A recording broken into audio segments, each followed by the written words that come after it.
All right, the Delhi dangle only getting dirtier. Today, the Delhi's big fight was about the Purvanchali vote. The Purvanchali vote is a big factor in Delhi, viewers.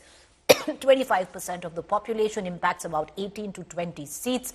Arvind Kejriwal triggered a storm when he accused the BJP of bringing in residents of UP and Bihar to create fake voters ahead of polls. The BJP was very quick to catch on.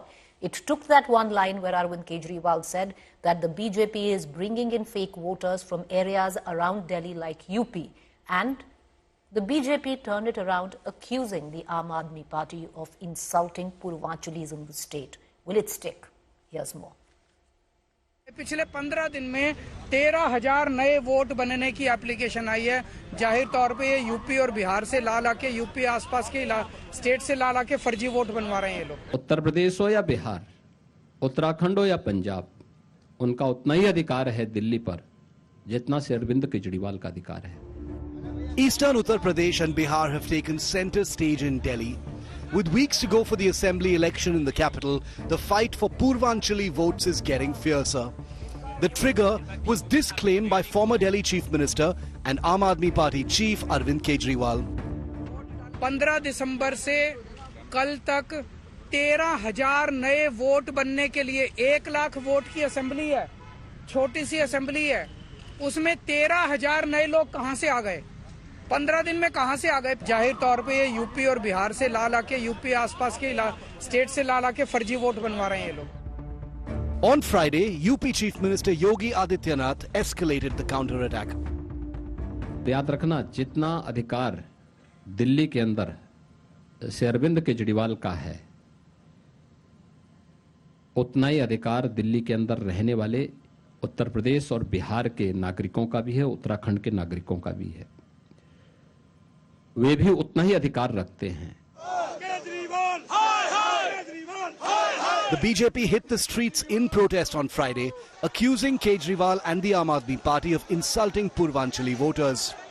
You can see as to how these workers have now been detained by Delhi police officials and the workers continue to protest, demanding that Arvind Kejriwal should apologize for the statements which he used. Now we are also seeing the visuals of commotion which is now taking place here right in front of Arvind Kejriwal's residence at Firozshah Road, where the police officials are trying to stop the protesters. Many of them are also being detained in DTC bus, but they are not deterring and they continue to protest and are demanding that Arvind Kejriwal must apologize. So हार के डर से बौखला चुके हैं, लेकिन इसका मतलब ये तो नहीं कि आप इतने बड़े पूर्वांचल समाज को आप सीधे दोगले बोल दोगे। तो संजय सिंह दोगले हैं? जितने आम आदमी पार्टी में पूर्वांचल के लोग हैं, वो दोगले हैं अरविंद केजरीवाल के अनुसार। Purvanchalis constitute 25% of Delhi's electorate. With approximately 40 lakh Purvanchali voters in Delhi, their influence spans around 17 to 20 assembly seats.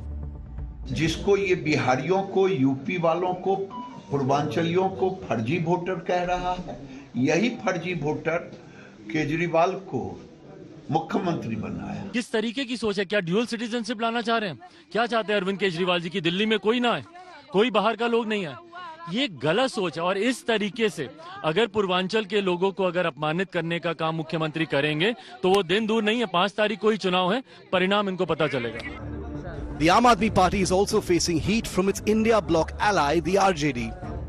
Purvanchali को लेकर के जिसके भी मन में ये बात है, उनको एक चीज स्मरण कर रखना चाहिए कि बिहार और उत्तर प्रदेश के लोग अगर एक दिन तय कर लेना कि आज सुबह से रात तक हम कोई काम नहीं करेंगे, कई शहर ठहर जाएंगे, कई राज्य ठहर जाएंगे, ये सनद रहे। Verbal exchanges have turned into a full-blown poster war. The BJP unveiled posters labeling Kejriwal as Purvanchal ka dushman. In retaliation, the Aam Aadmi Party released posters challenging the BJP to declare its chief ministerial face. The battle for the Purvanchal vote will significantly influence the election outcome. Bureau Report, India Today.